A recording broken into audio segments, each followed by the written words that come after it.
Hello everyone and welcome to the fourth part of my Final Fantasy VII Remake Things I'd Change series.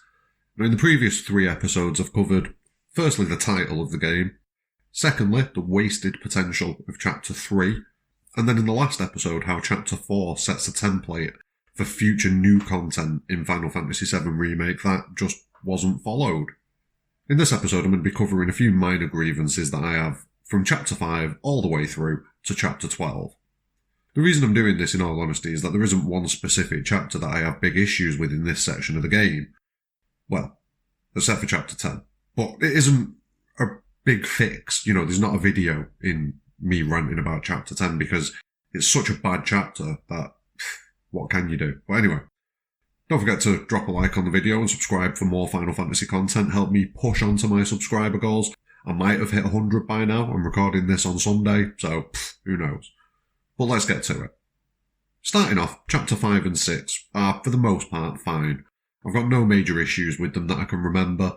They fit the same sort of tone as these sections did in the original game, with things calming down a bit after the initial drama of getting caught on the train, and then you infiltrate the reactor. You know, it's not a fast-paced section, so I can appreciate how it fits the same sort of tone. It does get a bit repetitive at times, but on the whole, I've not got a major issue with this. Same with Chapter 7 as well.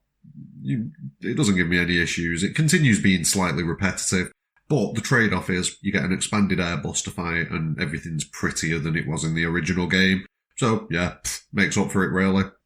Now, Chapters 8 and 9 are possibly the best chapters in the game. I don't have really any issues whatsoever. Maybe, again, the side quests that we get introduced to in this game could tie in a little bit more to what's going on, but these side quests here are much better than the side quests that we got back in Chapter 3. So, you know, it's not really a problem. Especially in Chapter 9 as well. The Chapter 9 side quests are just absolutely phenomenal. Like, Chapter 9 in general is, yeah, it's the best chapter in the game. Like, I struggle to think of a better chapter. There just isn't one. So, no problems there. War Market was done brilliantly. There were a couple of things that were missing from the original, and there were a couple of things that were changed, and maybe personal preference. I'd be like, oh, I'd like to have that scene, or, oh, why wasn't there a bit more of this? But on the whole, it was a brilliant experience, and head and shoulders above pretty much every other chapter in the game. So, yeah. Now, Chapter 10 is a problem. It's a very draggy section of the game. Nothing of any real interest happens in the sewers. It's just a bit of a slog to get through. I'm not sure how we change this to improve it. So this would be one of those sections where I just trimmed it down massively. In the original game, the sewers are 2 screens, if I'm remembering correctly. Here, you know, we're traipsing around for the best. I mean, I can't even remember. I repressed it. I can't remember how long you spend there, but it's too long. It's too long. Now, possibly my suggested ideas for Chapter 3, which would have added time to Chapter 3 and therefore removed the necessity for Chapter 10 to be as long as it was, or even my thoughts regarding Chapter 4, with some new story being added elsewhere in the game, replacing this time that you'd removed from the sewers. Either way, something has to be done elsewhere in the game to remove this problem. Like, you can't make Chapter 10 good. You can't. I'd cut it and merge it with the train graveyard as one large chapter. And I think a lot of people who have problems with Chapter 11, one of the main reasons that they have such a problem with Chapter 11 is because it came after such a long drag in Chapter 10. Chapter 11 is long in itself, but there is a bit of a storyline going on there underneath it, and it's got more going for it than the sewers has got, definitely. Like, by a country mile. But when you put it directly after such a long drag of a chapter, like Chapter 10, it kind of just merges into one, and you don't think, well, this chapter's slightly better than that chapter, so yeah, there is an improvement. You're not looking at it like that. You're thinking that this section of the game after War Market is boring. It's killing me. Please make it stop.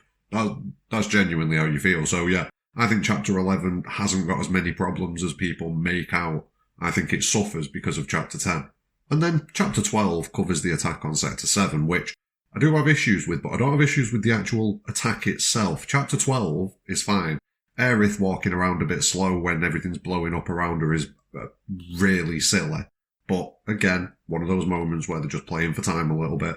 In reality, Aerith would be sprinting like mad because, you know, there's bits of buildings and shit flying around and landing on people. So yeah, they've made Aerith look stupid there. Like she's just going to dawdle. I mean, you could argue that she knows that she's not going to get hurt because she knows what's going on. You know, she's got that prior knowledge. But no, I'm not buying that. This was just stupid. They wanted you to have to walk around and see the destruction and see the pain on the people's faces. And no, it didn't work. It just annoyed me. I wanted to get on with the action. We've just had 2 chapters of slow walking and climbing around things and dawdling about and messing around. And let's get on with it. But that's only a few minutes of this chapter. It's like 10 minutes of this chapter. On the whole, the chapter's brilliant. So yeah, no issues really with chapter 12. And yeah, like I've said previously, in the same way chapter 11 suffered because of chapter 10, I think those slow walking sections with Aerith in chapter 12 stand out more because of chapter 10 and 11. So it's an ongoing problem that kind of propagates itself in a lot of ways. But that covers one big chunk of the game. And in all honesty, there aren't that many issues. It seems to be that there's one issue cropping up over and over again. And that is the weird pacing that's going on in the game. And there's one source. It comes directly from the fact that the Midgar section of the game needed to be 10 times bigger than it was in the original game just for this to work. The problem is, though, they didn't add 10 times the content to Midgar. So you've got giant pockets of the game that are eaten up by long, slow, walking sections, and areas that were 2 screens in the original, like the sewers, becoming a massive slog. And all of that is done to pad out the game to what is expected as far as timescale in, a big budget RPG goes. Now, there are only 2 fixes for this, really. The first is to create more content, add better side quests that take a bit of time to actually get through, and a bit of effort to complete and, contribute to the story and the characters in some way. Or even add a chapter, like I was saying. Add another chapter 4 into the game. Maybe give Roche a chapter. Maybe give Avalanche's wider organisation a brief section of a chapter. Tease their relevance a bit and their existence. There are so many options for compelling new content. Use them. Now the other fix, which is obviously me being slightly obtuse, is let's not try to make a 3 or 4 hour section of a game the entire focus of a 30 to 40 hour epic. I accept leaving Midgar is a really appealing, really tempting plot point to wrap up the first game. But there isn't enough content for that, and not enough new content was added to make up for it. Most of the side quests that were added were vapid and pointless, especially early on in Chapter 3. So, the only solution really is just do better. Just do better.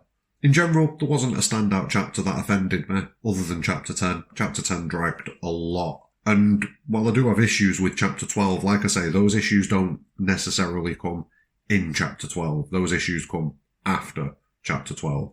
And that is going to be the next video, so keep an eye out for that one. But what about you? Did you have any major issues with any of these sections of the Final Fantasy VII Remake? Anything between Chapter 5 and Chapter 12? If you did, drop them in the comments below. Don't forget to like and subscribe. But more importantly than anything, have a great day.